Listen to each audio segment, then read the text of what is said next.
Good morning friends, कैसे हैं सब आप लोग? और सब अच्छे हैं आप लोग? चलिए हम लोग कुछ न्यूमेरिकल सोल्व कर लेते हैं। जो हमने आपको कुछ न्यूमेरिकल्स धीरे धीरे सोल्व करने के लिए थोड़ा थोड़ा मैं हिंट दूंगा आपको, ज़्यादा समय नहीं लूंगा आपका। The osmotic pressure of A sugar solution is 2.46 atm। जी हाँ, 1A क्वेश्चन है। 2.46 atm is the osmotic pressure of the solution. It is called pi. Osmotic pressure is called pi. My dear friend, कहाँ गया ATM? At 27 degree Celsius, do you know temperature 27 degree Celsius? हमने आपको बताया था कि temperature हम लोग किसमें चेंज कर लेंगे?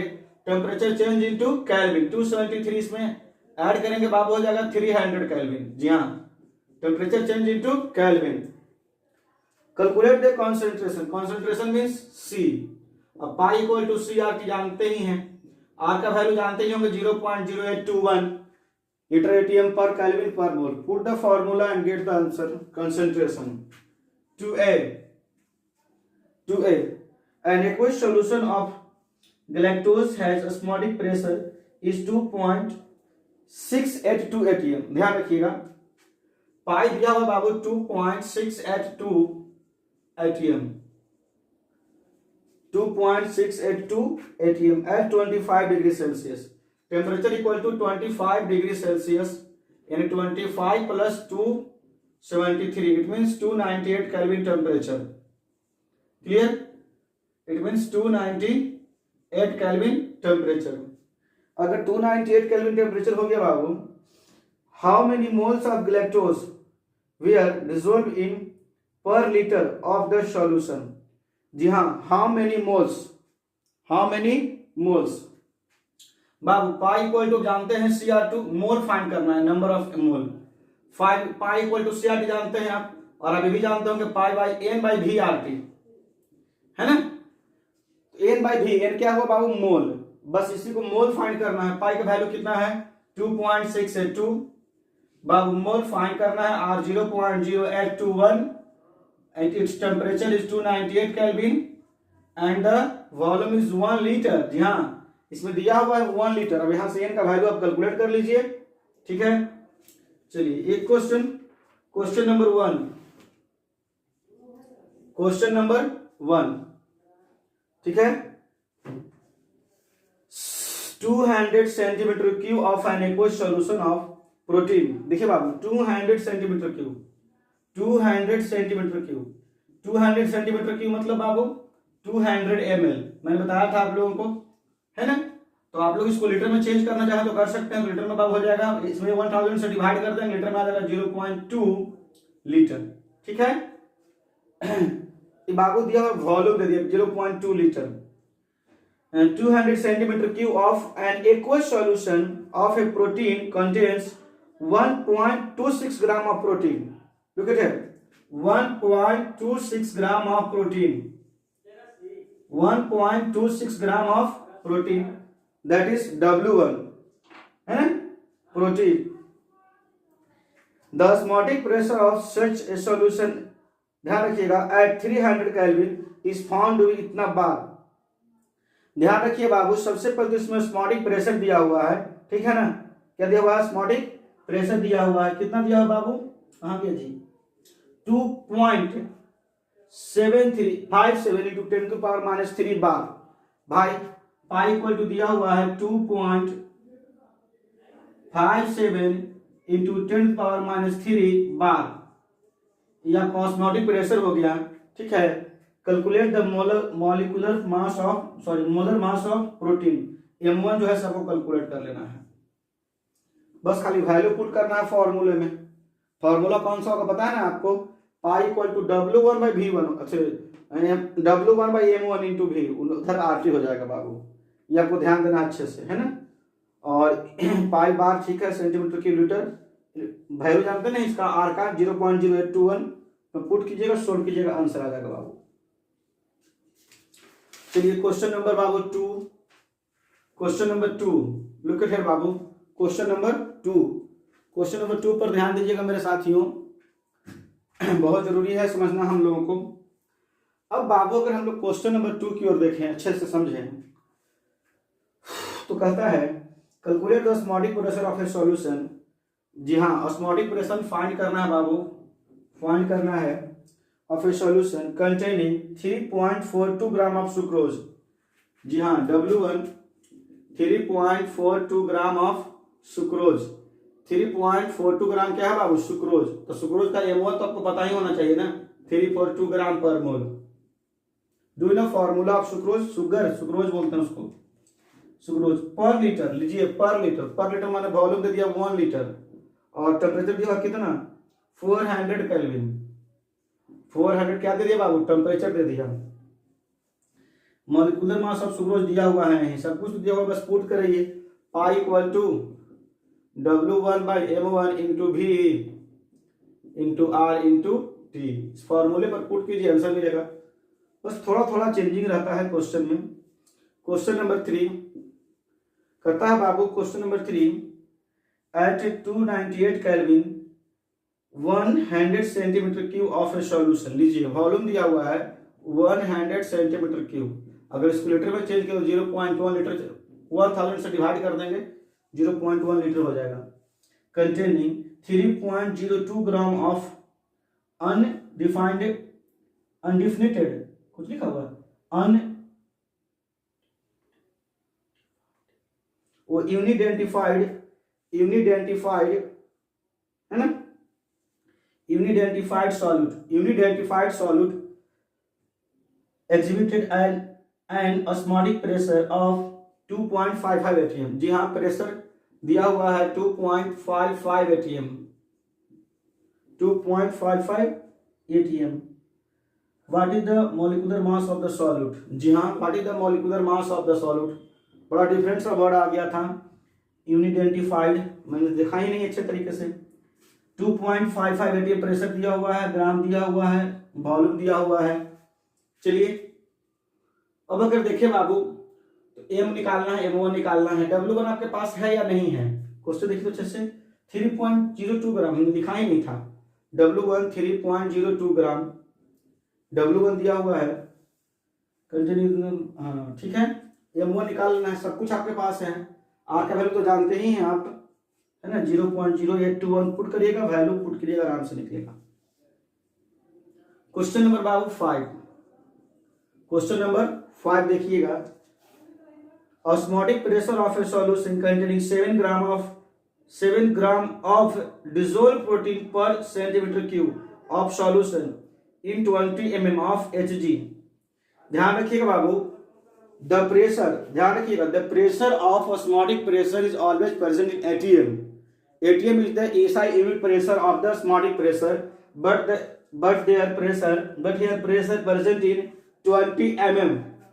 Here pressure present in 20 mm. So we will change the pressure into ATM. Do you know 1 ATM equal to 760 mm pressure? Do you know? है ना? Now change the pressure 20 ATM, 20 mm pressure. 20 mm pressure change into ATM, 20/760 है ना, एक change into ATM। The pressure will change into ATM। अब हम लोगों ने pressure को क्या करें, ATM में चेंज कर लिया। ये बहुत जरूरी था कि ATM में प्रेशर को चेंज करें, है ना। कितना हो जाएगा? 1/38 है ना। तो जो पाई इक्वल टू आ गया 1/38 ATM। तो ये इतना ATM आ गया ना बाबू, ध्यान रखना है। Pi equal to 1/38 ATM। अच्छे से डिवाइड किया ना, चलिए ठीक है। अब ध्यान क्या रखना है बाबू, वॉल्यूम कितना दिया हुआ है जी, कहाँ गया? वॉल्यूम दिया हुआ है कितना? 100 सेंटीमीटर क्यूब। 100 सेंटीमीटर को चेंज करेंगे बाबू, 0.1 लीटर हो गया, ठीक है, 0.1 लीटर हो गया। Solution of 7 gram, osmotic pressure of a solution containing 7 gram, W1 equal to कितना बाबू? 7 ग्राम। 7 ग्राम W1 हो गया बाबू। Of dissolved protein per gram centimetre cube of solution 20 mm of Hg at T दिया हुआ है 310 केल्विन, 310 केल्विन, है ना। Calculate the molecular मास। इसमें बस थोड़ा सा चेंजिंग यही करना था। क्या करना था कि इसको ATM में चेंज करना था, ठीक ना, और कोई चेंजिंग इसमें था नहीं। यहां से आप लोग M1 क्या कर सकते हैं, फाइंड कर सकते हैं। जी हाँ, सेम फॉर्मूला लग रहा है सब में। तो सारा क्वेश्चन एक ही टाइप का है और इसको आप चाहें तो अच्छे तरीके से सोल्व कर सकते हैं और मेरा विश्वास है कि आप लोगों ने पहले सोल्व कर लिया होगा, ठीक है ना। क्योंकि बहुत इजी क्वेश्चन हमारे पास हैं। क्वेश्चन है बाबू question number 5A। Question number 5 हो गया बाबू। 6 है 6, उसके बाद 8। क्वेश्चन नंबर 6 देखिए। At 37 degree Celsius the osmotic pressure of blood is. सारा क्वेश्चन एक ही टाइप का, एक ही फॉर्मूले में बेस्ड रहता है, लेकिन फिर भी बच्चों को प्रॉब्लम होते रहता है। क्वेश्चन नंबर 6 है बाबू। T equal to 37 degree Celsius equal to 37 plus 273 kelvin, यानी 310 केल्विन टेम्परेचर हो गया बाबू। जी हाँ। ऑस्मोटिक प्रेशर ऑफ ब्लड, जी हाँ, ऑस्मोटिक प्रेशर दिया हुआ है 7.65 atm, 7.65 atm। How much glucose should be added per litre, volume equal to 1 litre per litre, है ना। Intravenous injection that is to have the same osmotic pressure as blood. How much glucose Babu, W1 find करना है। M1 दिया हुआ है कितना बाबू, glucose का 180 ग्राम per मोल, तो जानते ही होंगे आप लोग ग्राम पर मोल ग्लूकोज का मॉलिक्यूलर वेट। अब यहां से आप लोग फाइंड कर लीजिए सब कुछ, W1 फाइंड कर लेना है आपको। Question number 8। बस मैं थोड़ा थोड़ा आपको हेल्प दे देता हूं ताकि आपको दिक्कत ना हो।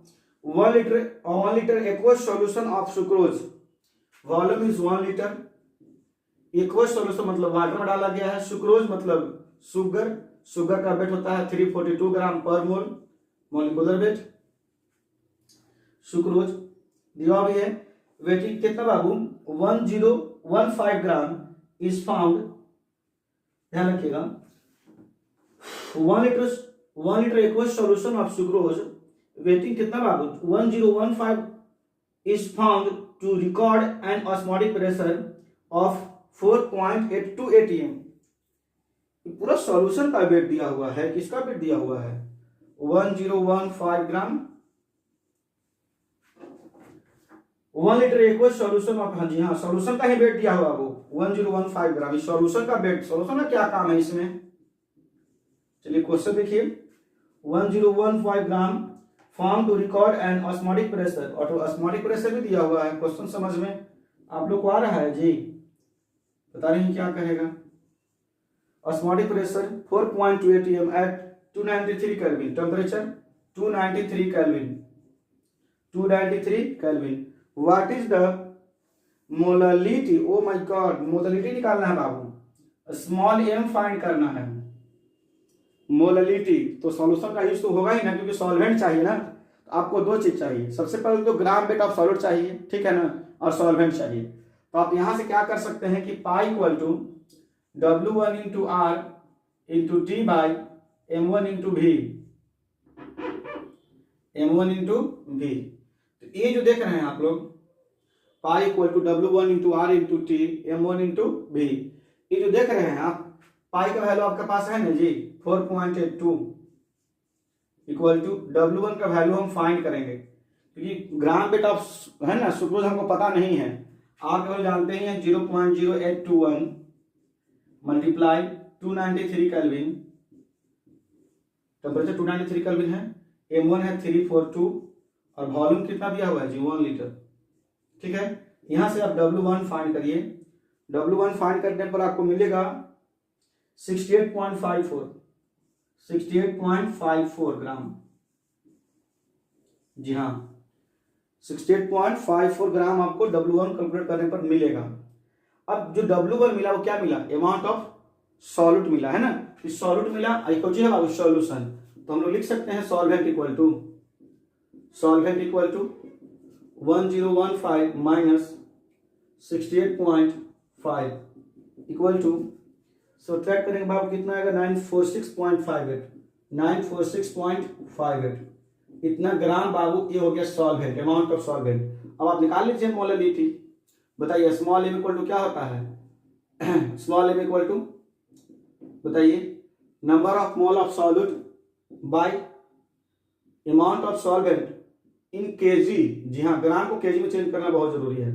तो हो गया n बाई W2 इंटू 100। अब ये क्या है, नंबर ऑफ मोल, तो मोल को आप ब्रेक कर लीजिए, ग्राम weight by formula weight into 1000 तो रहेगा ही, इंटू W2। उसको पुट कर दिए, सब कुछ आपके पास है। W2 आपके पास ये है, W1 आपके पास यहाँ पे आया है, M1 तो देख ही रहे हैं पहले से 3/2 है। चलिए, क्वेश्चन नंबर 8 था बाबू। अब क्वेश्चन नंबर है 22, क्वेश्चन नंबर 22 है ना, देखिएगा। ये क्वेश्चन नंबर 3 है। पहले क्वेश्चन नंबर 3 देख लें, ज्यादा बेहतर रहेगा, आसान सा क्वेश्चन है। An aqueous solution of glucose, जी हाँ, an aqueous solution of glucose, glucose के लिए M1 का वैल्यू हमारे पास 180 ग्राम पर मोल हो जाएगा, है ना। हैज एन ऑस्मोटिक प्रेशर, जी हाँ, पाई इक्वल टू 2.72 atm, और टेम्परेचर भी दिया हुआ है 298 केल्विन टेम्परेचर प्रेजेंट है। How many moles of glucose, लीजिए ये मोल्स फाइंड करना है, नंबर एम फाइंड करना है, मोल्स इन पर लीटर, वॉल्यूम दिया है 1 लीटर। बताइए पाई इक्वल टू क्या होता है, CRT, और पाई इक्वल टू हम लिख सकते हैं N/VRT। अब पुट कर लीजिए, है ना। इतना करने की आवश्यकता, आपके पास पाई है ना, जी हाँ, आपके पास टी है ना, जी हाँ, आपके पास क्या है, आर तो जान ही रहे हैं। अब इनका वैल्यू वही का वही है, इनका वैल्यू पुट कर लीजिए। यहाँ पे तो इसका कोई यूज भी नहीं हुआ। अब चाहे तो इसको अलग तरीके से भी बना सकते हैं। कैसे बना सकते हैं, इस फॉर्मूले से, M equal to W1 into R into T, यहां से आप लोग M1 इंटू V, आपके पास V है, T है, R है, पाई है। आप ना यहाँ से W1 फाइंड कर लें, M1 तो आपके पास आए हैं, और W1 फाइंड करके ग्राम वेट आ जाएगा, और ग्राम वेट को इसमें डिवाइड कर दिया तो भाई मोल आ जाएगा। तो वैसे भी ग्राम वेट बाई फॉर्मूला वेट होता है, तो ग्राम वेट बाई फॉर्मूला वेट ऐसे ही मोल आएगा। ऐसे भी निकाल सकते हैं आप, जैसे मन करे आपको ऐसे निकालिए, ऐसे भी निकाल सकते हैं, ऐसे भी निकाल सकते हैं। यहाँ पे आपको n फाइंड करना होगा, ठीक है, यहाँ पे W1 फाइंड करके इसमें डिवाइड करना होगा, ठीक है ना। चलिए, तो ये आपका 3 था। अब हम लोग आगे चलते हैं बाबू, और क्वेश्चन देखते हैं, क्वेश्चन नंबर 22। बहुत अच्छा क्वेश्चन है, क्वेश्चन नंबर 22। देखिए तो क्वेश्चन नंबर 22 क्या कह रहा है,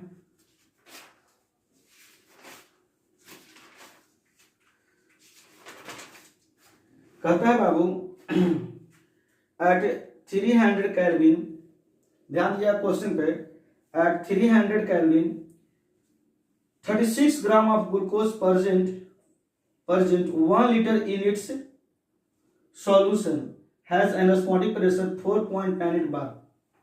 कह रहा है मेरे साथियों कि ये किसका सॉल्यूशन है, सुक्रोज का नहीं, ग्लूकोज का सॉल्यूशन है। किसका सॉल्यूशन है बाबू, ग्लूकोज का। तो समझ ही रहे हैं कि ग्लूकोज के सॉल्यूशन का मतलब क्या है।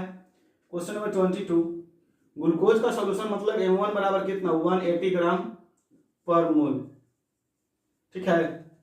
ये ग्लूकोज का सॉल्यूशन हो गया बाबू। और टेम्परेचर भी इसमें फिक्स है, टेम्परेचर कितना दिया हुआ है जी, 300 केल्विन, बहुत बढ़िया।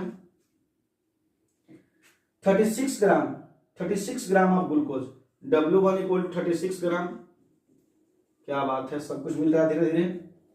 प्रेजेंट ग्लूकोज प्रेजेंट 1 लीटर, लीजिए वॉल्यूम दिया है 1 litre, 1 litre in its solution has osmotic pressure 4.98। जी हाँ, इसका ऑस्मोटिक प्रेशर 4.98 होता है, ठीक है। अब क्या कह रहा है, if the osmotic pressure of the solution इतना bar at the same temperature what is the its concentration. लीजिए इसी में एक सेकंड केस आ गया बाबू, कह रहा है कि अगर इसका ऑस्मोटिक प्रेशर कितना हो जाए, if the osmotic pressure of the solution is 1.52 बार, ये भी बार में ही होना चाहिए था, हाँ बार में ही है, bar at the same temperature, लीजिए टेम्परेचर क्या है बाबू, सेम है, तो T equal to 300 kelvin at the same temperature, what is the concentration, concentration find करना है आपको, ठीक है। क्वेश्चन को समझिएगा बढ़िया से बाबू। सबसे पहले आप जानते हैं पाई इक्वल टू होता है W by R into T M1 into भी, है ना, सही लिखा है ना हमने। इसमें पहले आप सारा पुट कर दीजिए, फर्स्ट केस से पुट कीजिए। पाई इक्वल टू वैल्यू क्या है 4.98 इक्वल टू W1 का वैल्यू क्या है, W1 कहाँ गया, W1 36/180, ठीक है। मल्टीप्लाई करेंगे 0.0821, फिर मल्टीप्लाई करेंगे टेम्परेचर 300 केल्विन, ठीक है। इसको थोड़ा सा कैंसिल करो ताकि आपको इजी कर दें। 0.98 इसको भागा दीजिएगा बाबू, तो ये जानते हैं 360 2 टाइम्स कट जाएगा, 0.2 लिख दें, 0.2 इंटू 0.0821 इंटू 300। इसको हम काटिए ना, इसे 5 टाइम्स में कटेगा ना तो 1/5 होगा ना, डिवाइड करके 0.2 आएगा ना। इतना इक्वेशन फर्स्ट कर देते हैं, कोई दिक्कत आपको नहीं होना चाहिए, ठीक है। चलिए अब बाबू सेकंड केस में चले हम। Again pi equal to W1 into R into T by M1 into V. अब देखिए बाबू, इसको अगर आप लोग देखेंगे अच्छे ढंग से तो पाई आपको दिया हुआ है, कितना दिया हुआ है जी, what is the value of pi, where is the pi 1.52 R, clear, equal to W1। ओ मेरे पास तो वो है ही नहीं, तो इस फॉर्मूले का यूज नहीं करना है हमको कॉन्सेंट्रेशन फाइंड करना है, तो pi equal to CRT use करेंगे भाइयों। जी हाँ, कॉन्सेंट्रेशन फाइंड करना है ना, तो पाई इक्वल टू CRT, सी को ऐसे ही छोड़ देंगे। आर का वैल्यू 0.0821 इंटू 300, जी हाँ 300 रख दिया हमने क्योंकि सेम टेम्परेचर था। इसको इक्वेशन हम क्या कहेंगे, सेकंड कहेंगे। अब फर्स्ट बाई सेकंड कर दीजिए, सोल्व कर लीजिए, है ना, फर्स्ट सेकंड करके यहाँ से सी का कॉन्सेंट्रेशन आप फाइंड कर लीजिए, निकल जाएगा, ठीक है। चलिए तो आगे चले हम लोग को समझ में आ रहा है, मजा आ रहा है आप लोगों को। चलिए तो हम लोग आगे देखते हैं बाबू, और आगे हम लोग पढ़ेंगे। हम लोग कल पढ़ रहे थे ऑस्मोटिक प्रेशर, तो ऑस्मोटिक प्रेशर से हमने आपको न्यूमेरिकल्स तो बनाने के लिए जरूर दिए थे, लेकिन हमने कहा था कि मैं इस फॉर्मूले को एक अलग तरीके से भी प्रूफ करूंगा, ठीक है ना। तो आइए उसके लिए हम लोग कुछ पढ़ेंगे और इस फॉर्मूले को फिर से प्रूफ करेंगे एक अलग तरीके से, ठीक है ना। जो 12th क्लास में पढ़ना है, जो 12th क्लास में इसका प्रूफ है, वो जो मैंने कल आपको प्रूफ दिया था वो 11 के रूल से दिया था, PV equal to nRT, that is ideal gas equation, है ना, आपको पता होगा पहले से। तो मैंने आपको पहले इसलिए इजी वाला बता दिया क्योंकि आप ऑलरेडी पहले से जानते थे, तो आपको भाई कोई भार नहीं पड़ा। और ये जो है ना वो बहुत ज्यादा आसान भी है। तो टॉपिक का नाम लिखिए, laws of osmotic pressure, osmotic pressure.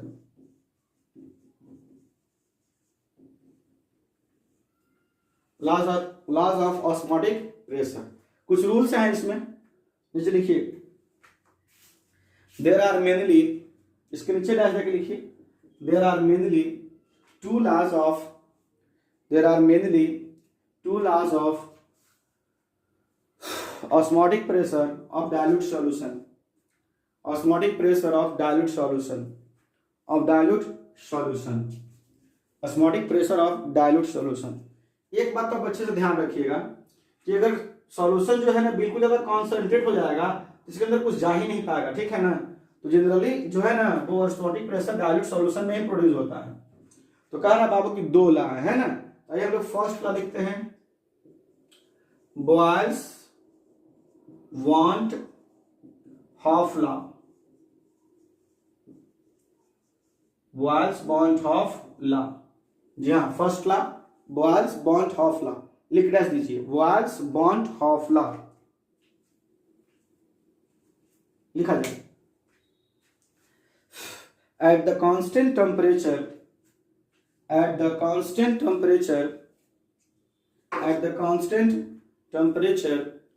partial pressure is directly proportional to the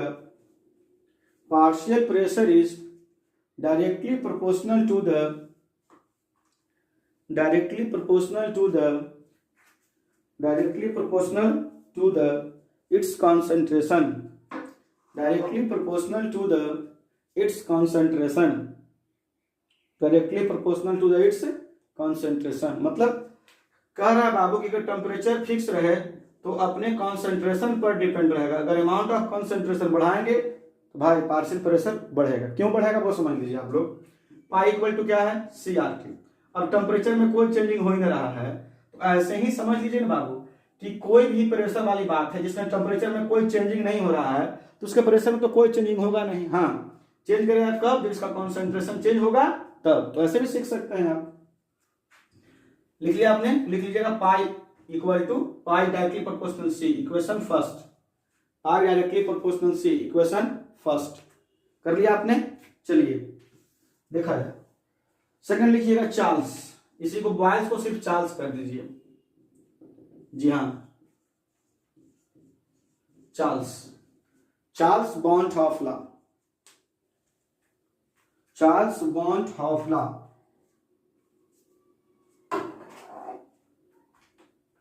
Charles burnt law, Charles burnt law लिखा आपने, लिखिएगा। At the constant concentration, at the constant concentration, at the constant concentration, at the constant concentration, the osmotic pressure, the osmotic pressure is directly proportional to the its temperature. The osmotic pressure is directly proportional to the its temperature, its temperature। बताओ तो क्या लिखिएगा आप लोग, pi directly proportional T, equation second. जी हाँ, अब सोचिए ना आप लोग कि पाई इक्वल टू क्या होता है, CRT। अब बताइए, ये तो कांस्टेंट है, ये इसको बातें छोड़ दीजिए। चेंज होने वाला कौन चीज था, कॉन्सेंट्रेशन। और कॉन्सेंट्रेशन को क्या कर दिया, कांस्टेंट कर दिया, माने कॉन्सेंट्रेशन में कोई चेंजिंग नहीं होगा। तो टेम्परेचर बढ़ाएंगे तो भाई इसमें कोई चेंजिंग होगा, नहीं बढ़ाएंगे तो कोई चेंजिंग नहीं होगा। तो सीधा बात यही है कि टेम्परेचर पर डिपेंड हो गया कब, जब कॉन्सेंट्रेशन, कॉन्सेंट्रेशन मतलब अमाउंट ऑफ सब्सटेंस अगर फिक्स हो गया बाबू। ठीक है, तो आपने दो रूल्स पढ़े हैं। ऐसे के गार्ड्रो रूल्स भी होता है, लेकिन उसको कोई पढ़ने की जरूरत हम लोगों को नहीं है फिलहाल। लिखिए नीचे, from the equation first and second, from the equation first and second, from the equation first and second. तो देखिएगा इधर, फर्स्ट इक्वेशन क्या था, pi directly proportional C, equation first. Second क्या था, pi directly proportional P, equation second. दिख रहा है आपको, pi directly proportional C, pi directly proportional P, equation first and equation second. मेरे साथियों, अब सोचने वाली बात है ना मेरे भाई कि अगर इन दोनों को हम कंबाइन करेंगे, है ना, तो क्या लिखेंगे, पाई डायरेक्टली प्रोपोर्शनल सी पी। कैसे लिख दिए बाबू, पाई डायरेक्टली प्रोपोर्शनल, ओहो पी नहीं जी, टी ना हो गया यहाँ पे, पाई डायरेक्टली प्रोपोर्शनल टी। टी के टेम्परेचर में डायरेक्टली प्रोपोर्शनल था ना सेकंड वाला, पाई डायरेक्टली प्रोपोर्शनल सी टी, है ना। अभी डायरेक्टली प्रोपोर्शनल कैसे, दोनों हमने कंबाइन कर दिया दोनों को सिर्फ, ठीक है ना। देखिए यहां से अगर आप देखेंगे तो पाई सी के डायरेक्टली प्रोपोर्शनल है और पाई टी का भी डायरेक्टली प्रोपोर्शनल है, ये हमेशा ध्यान रखिएगा। यहां से भाई प्रोपोर्शनल हटेगा तो कुछ ना कुछ कांस्टेंट मिलेगा ना, तो यहाँ पे आर कांस्टेंट मिला। क्या कांस्टेंट मिला बाबू, आर कांस्टेंट मिला। इसी को हम लोग सजा के लिखते हैं पाई इक्वल टू CRT, ठीक है ना। Where R is the gas constant, gas constant. बताओ आर का वैल्यू क्या होता है, 0.0821 लीटर ATM, है ना, या फिर लिख सकते हैं लीटर ATM पर केल्विन पर मोल। ये पूरा होता है पर केल्विन पर मोल, क्लियर है। अब बताइए C for C means concentration, concentration means एयर बाई भी मतलब मोल by volume.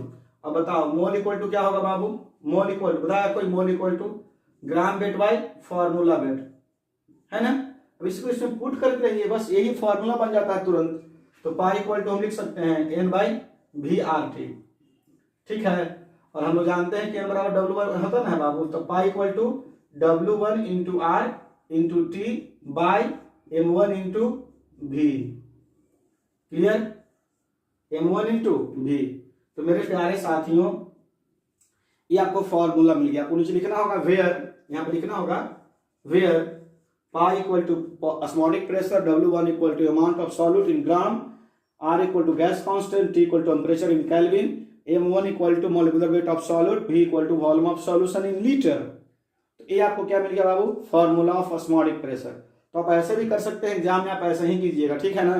Law of osmotic pressure को यूज करके आपको एग्जाम में लिखना है, ठीक है, अगर फॉर्मूला कैलकुलेट करने के लिए करता है तो। क्लियर है आप? चलिए एक डिफरेंस आप लोग लिख लीजिएगा ऑस्मोटिक प्रेशर और डिफ्यूजन में। जी हाँ, ऑस्मोटिक प्रेशर और डिफ्यूजन में आप लोग एक डिफरेंस जरूर लिख लीजिएगा, दोनों अलग अलग होते हैं। चलिए तो इसका आप लोग स्क्रीनशॉट ले लीजिए। चलिए आगे चलते हैं, नीचे लिखिएगा there are 3 types of osmotic pressure. There are 3 types of osmotic pressure. There are 3 types of osmotic pressures. Osmotic pressure, there are 3 types of osmotic pressure. लिखिएगा फर्स्ट आइसोटोनिक सॉल्यूशन। ओहो गलती मैंने बोल दिया, फिर से लिखिएगा उसको। There are 3 types of solution on the basis of osmotic pressure. There are 3 types of solution on the basis of osmotic pressure. ठीक से कर लीजिए उसको। There are 3 types of solution on the basis of osmotic pressure. First लिखिएगा बाबू isotonic, isotonic, isotonic solution, isotonic solution लिख दीजिए। Isotonic solution लिखिए। The solutions which have the solutions which have same osmotic pressure at the same temperature. The solutions which have same osmotic pressure at the same temperature is known as isotonic solution. Is known as isotonic solution. Isotonic solution. कह रहा है बाबू कि अगर बहुत सारा solution है और अगर कुछ ऐसे सॉल्यूशन मिल जाते हैं आपको जिसका ऑस्मोटिक प्रेशर इक्वल होता है लेकिन टेम्परेचर सेम होना चाहिए, दैट इज नोन एज क्या बाबू, आइसोटोनिक, है ना। जैसे बाबू ए बी सी बहुत सारे सॉल्यूशन है ना, तो अगर किसी का ना ऑस्मोटिक प्रेशर अगर सेम हो जाता है, इसका जितना है ऑस्मोटिक प्रेशर उतना ही है, तो इन दोनों सॉल्यूशन को हम लोग क्या बोलेंगे, आइसोटोनिक सॉल्यूशन। जी हाँ, एक दूसरे के रेस्पेक्ट में। अगर अकेले कोई सॉल्यूशन है, सिर्फ ए सॉल्यूशन है, ओनली वन सॉल्यूशन, तो इसको आप डिफाइन नहीं कर सकते हैं। जी हाँ, आइसोटोनिक होने के लिए आपको कम से कम 2 सॉल्यूशन होना बहुत जरूरी है जहां आप कंपैरिजन कर सकते हैं। चलिए तो हम मान लेते हैं कि हमारे पास 2 सॉल्यूशन है, सॉल्यूशन 1 एंड सॉल्यूशन 2। ठीक है, सॉल्यूशन 1 एंड सॉल्यूशन 2। अब सॉल्यूशन 1 सॉल्यूशन 2 है बाबू, तो इसको हम कह सकते हैं कि इसको π1 कहेंगे, इसको क्या कहेंगे, π2। यहाँ पे इक्वल कर सकते हैं। बताओ यहाँ पे इक्वल क्यों कर सकते हैं, क्योंकि आइसोटोनिक है। क्या बाबू, आइसोटोनिक। और आइसोटोनिक किसे बोलते हैं, जिसका क्या होता है, इक्वल। बताइए आइसोटोनिक किसको बोलते हैं, आइसोटोनिक उसको बोलते हैं जिसका पाई इक्वल होता है, मतलब ऑस्मोटिक प्रेशर इक्वल होता है मेरे साथियों। तो π1 इक्वल टू क्या हो गया, π2। अब बताइए जब π1 इक्वल टू π2 तो फॉर्मूला हो जाएगा पाई इक्वल टू क्या होता है, CRT, pi equal to CRT। तो सबसे पहले इसको हम 1 करते हैं, इसको हम 2 कर देते हैं। अब देखिए इन दोनों को क्यों नहीं कर रहे हैं कि R तो हमेशा के लिए इक्वल रहेगा और टेम्परेचर तो पहले से ही सेम था। जी हाँ, टेम्परेचर दोनों तरफ सेम था, वो पता होना चाहिए आपको, इसलिए दोनों कैंसिल हो जाएगा। C1 इक्वल टू C2, मतलब आइसोटोनिक सॉल्यूशन में दोनों तरफ का कॉन्सेंट्रेशन इक्वल रहेगा, लेकिन ध्यान रखिए उसमें कंडीशन होता है कि टेम्परेचर सेम रहता है। बहुत डिफरेंशियल में लिखाया है हमने। अब C क्या होता है, concentration, concentration equal to N/V, तो पुट कर रहे हैं N1/V1 इक्वल टू N2/V2। ठीक है, तो ये भी हमारे पास एक फॉर्मूला है, इसी को थोड़ा सा आगे बढ़ाएंगे आप। अच्छा, इसमें ये भी हो सकता है if V1 equal to V2, अगर कभी ऐसा कंडीशन आ जाए कि दोनों तरफ का वॉल्यूम इक्वल हो जाए तो N1 इक्वल टू क्या हो जाएगा, N2 हो जाएगा। ये भी फॉर्मूला हो सकता है। फॉर्मूला कैसे भी हो सकता है, बस आपको देखना है कि सॉल्यूशन आइसोटोनिक है कि नहीं।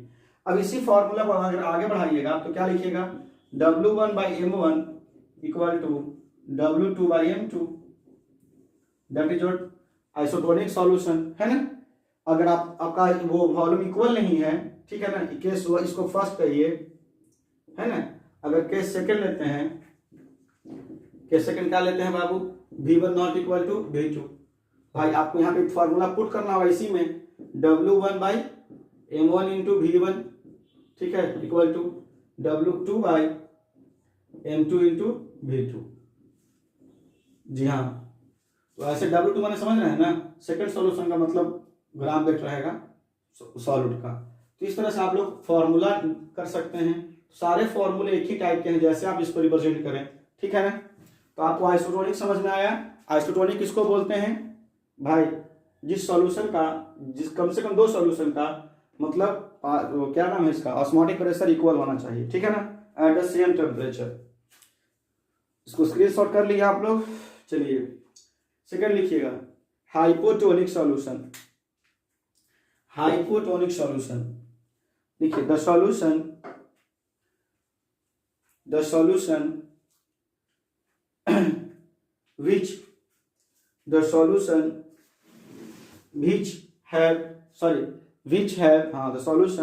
which have more osmotic pressure than another solution, more osmotic pressure than another solution, more osmotic pressure than another solution, है ना, more osmotic pressure than another solution. नहीं मोर नहीं, यहाँ पे लो होगा बाबू, लो। लेस लिखिए, लेस, मोर नहीं लेस लिखिए, हाइपो में लेस होता है, hypo, less osmotic pressure than another solution. Hypo लिखे थे ना, हाइपो, हाँ चलिए, लेस, मोर नहीं लेस। चलिए बाबू, तो अच्छी बात है यहाँ पे, लेकिन पहले आप हाइपर लिख लीजिए। हाइपर लिखे तो दैट इज लिख ही लिए होंगे आप लोग। हाइपर लिखिए, लिखिए, the solution which have higher osmotic pressure, the solution which have higher osmotic pressure than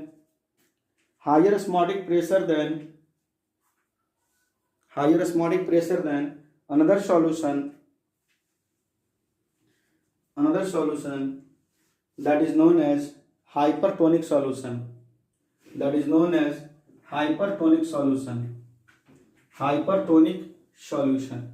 ठीक है ना, that is known as hypertonic solution,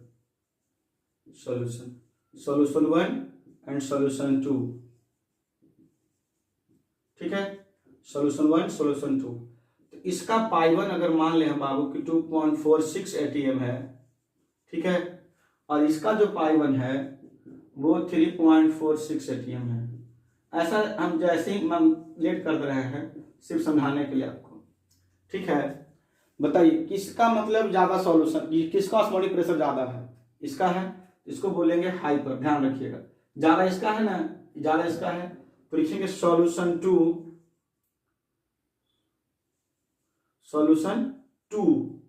is hypertonic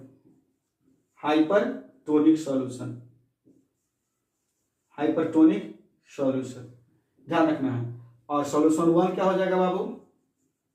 solution 1 is hypotonic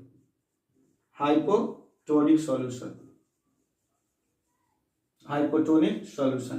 तो बस आपको हम एक ही चीज बताना चाह रहे हैं कि ये आइसोटोनिक जैसा नहीं कि इसमें फार्मूला कैलकुलेशन हो, क्योंकि इक्वल नहीं है, एक बड़ा है और एक छोटा है। तो सीधा बात याद रखना है कि अगर दो सॉल्यूशन है ए एंड बी, तो जिसका ज्यादा होगा ऑस्मोटिक प्रेशर उसको बोलेंगे हाइपर, और जिसका कम होगा उसको बोलेंगे हाइपो। सीधा बात यही है मेरे साथियों, ठीक है। तो आप लोगों को ऐसा समझ में आ रहा है? कोई दिक्कत है बाबू? चलिए आगे चलते हैं। अगर आप लोग की इच्छा हो तो एक न्यूमेरिकल मैं दे दूं, है ना, एक न्यूमेरिकल नहीं बल्कि 2-3 न्यूमेरिकल मैं दे रहा हूं, ठीक है ना, 2-3 न्यूमेरिकल मैं दे रहा हूं बनाने के लिए। कुछ आइसोटोनिक सॉल्यूशंस पे रहेंगे और कुछ ऑस्मोटिक प्रेशर पे ही रहेंगे। तो आप लोगों से काइंडली रिक्वेस्ट है, कुछ न्यूमेरिकल को बनाइए, बड़ा इंटरेस्टिंग न्यूमेरिकल है। फिर हम लोग अगले क्लास में मिलेंगे। अब 1 से 2 क्लास और सॉल्यूशन में चलेगा, ठीक है ना। Good luck.